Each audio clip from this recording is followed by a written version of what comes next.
प्रधानमंत्री आवास योजना, अमृत योजना जैसी विभिन्न जन कल्याणकारी योजनाओं का लाभ उत्तराखंड के प्रत्येक नागरिक को देने का प्रयास किया गया है।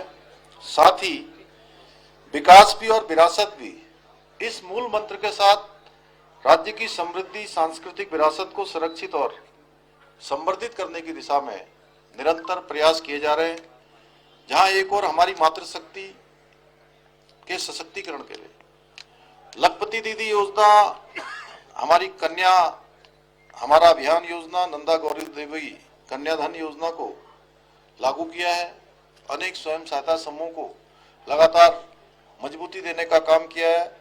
वहीं युवाओं के लिए कौशल विकास और विभिन्न स्वरोजगार की योजनाओं के माध्यम से नए रोजगार के अवसर सृजित करने पर भी विशेष ध्यान किया गया है। इन्हीं प्रयासों का परिणाम है कि आज हमारा राज्य नीति आयोग की रिपोर्ट में सतत विकास के लक्ष्यों को प्राप्त करने में पूरे देश में पहले स्थान पर पहुंचा है। इतना ही नहीं, आज हम युवाओं को रोजगार देने में भी अग्रणी राज्य बनकर उभरे हैं। पिछले एक वर्ष में बेरोजगारी दर में 4.4% की कमी लाने में भी हमने सफलता प्राप्त की है, जो राष्ट्रीय औसत से भी ज्यादा है।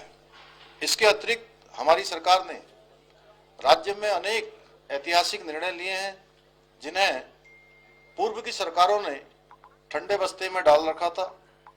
हमारा राज्य समान नागरिक संहिता लागू करने की दिशा में भी कदम उठाने वाला देश का पहला राज्य बन गया है।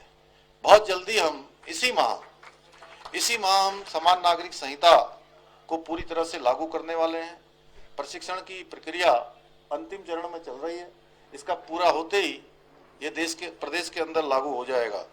इसके अलावा हमने प्रदेश के अंदर प्रभावी नकल का कानून लागू किया, जिसका परिणाम है कि पिछले 3 वर्षों में 19,000 से भी अधिक युवाओं को सरकारी नौकरी प्रदान करने में सफलता प्राप्त हुई है, जो अपने आप में राज्य स्थापना के बाद एक बड़ा रिकॉर्ड है।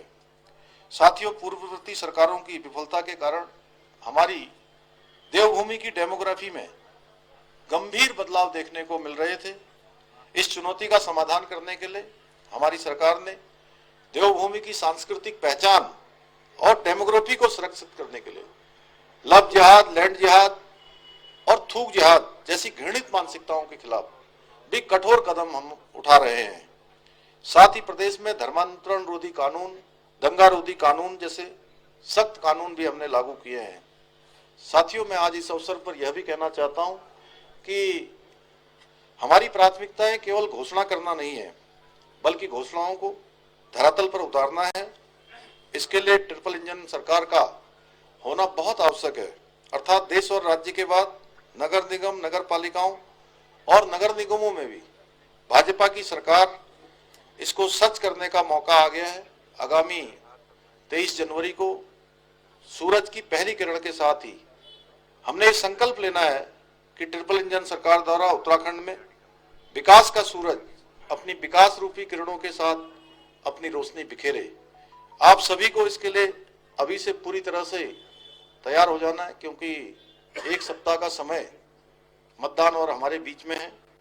साथियों, इस बार के चुनाव में एक और जहां भाजपा की सरकार है, भारतीय जनता पार्टी है, जो विकास का संकल्प लेकर काम करती है, और दूसरी तरफ पर धरातल पर उतारकर अपने कार्यों का रिपोर्ट कार्ड भी जनता के समक्ष प्रस्तुत करती है। वहीं दूसरी ओर कांग्रेस है, जो हमेशा कागजों पर योजनाएं बनाकर जनता की गाड़ी कमाई से अपनी तिजोरियां भरने का काम करती थी। इसलिए मैं आप सभी हमारे देवतुल्य कार्यकर्ता भाई बहनों से, कार्यकर्ता बंधुओं से आग्रह करना चाहता हूं कि आप सभी जनता के बीच जाकर उनसे पूछें कि उनको प्रदेश में कौन चाहिए, प्रदेश के विकास के लिए कौन जरूरी है, कौन विकास को गति, कौन विकास को उन्नति, कौन विकास को प्रगति प्रदान कर सकता है। भाइयों बहनों, यह भी हम पूछ सकते हैं कि उनको राम मंदिर का निर्माण करने वाली, धारा 370 को समाप्त करने वाली, सेना का सम्मान करने वाली, समान नागरिक संहिता लागू करने वाली भारतीय जनता पार्टी चाहिए, या वोट बैंक की राजनीति करने के लिए राष्ट्र हित की तिरंगाजलि देने वाली कांग्रेस की मुगलिया सोच चाहिए। साथियों, हमें इस भ्रष्टाचार, परिवारवाद, तुष्टीकरण की रावण रूपी राजनीति को आगे बढ़ने से रोकना होगा और प्रदेश के सभी निकायों में कांग्रेस को भारी मतों से हराकर कमल का फूल खिलाना होगा। इसलिए मैं आप सबसे अपील करता हूं कि अपने अपने क्षेत्रों में जाकर अधिक से अधिक लोगों को भाजपा के पक्ष में मतदान करने के लिए प्रेरित करें। साथ ही भाजपा के इस संकल्प पत्र से अवगत कराएं कि कांग्रेस के ढोंग का पर्दाफाश का ट्रिपल इंजन की सरकार को भारी मतों से विजय बनाने में अपना सक्रिय योगदान सुनिश्चित करें। इन्हीं शब्दों के साथ आप सभी का मैं एक बार फिर से हृदय से धन्यवाद करते हुए, आप सबको शुभकामनाएं देते हुए, कल से भगवान सूर्य उत्तरायण में आ गए हैं और उत्तरायण में आने के बाद सब हमारे शुभ काम शुरू होने वाले हैं और शुभ कामों में सबसे पहला जो काम होने वाला है, सबसे पहला काम है कि नगर निगमों में ट्रिपल इंजन की सरकार बनने वाली है, पहला शुभ काम। दूसरा शुभ काम, समान नागरिक संहिता का कानून देवभूमि उत्तराखंड में लागू होने वाला है और तीसरा शुभ काम 28 जनवरी को हमारे आदरणीय प्रधानमंत्री श्री नरेंद्र मोदी जी के हाथों से राष्ट्रीय खेलों का उद्घाटन होने वाला है, जो लगातार अगले दिनों तक चलेगा। ये मैंने जनवरी माह की आपको छोटा सा कैलेंडर आपके सामने प्रस्तुत किया है। इसके बाद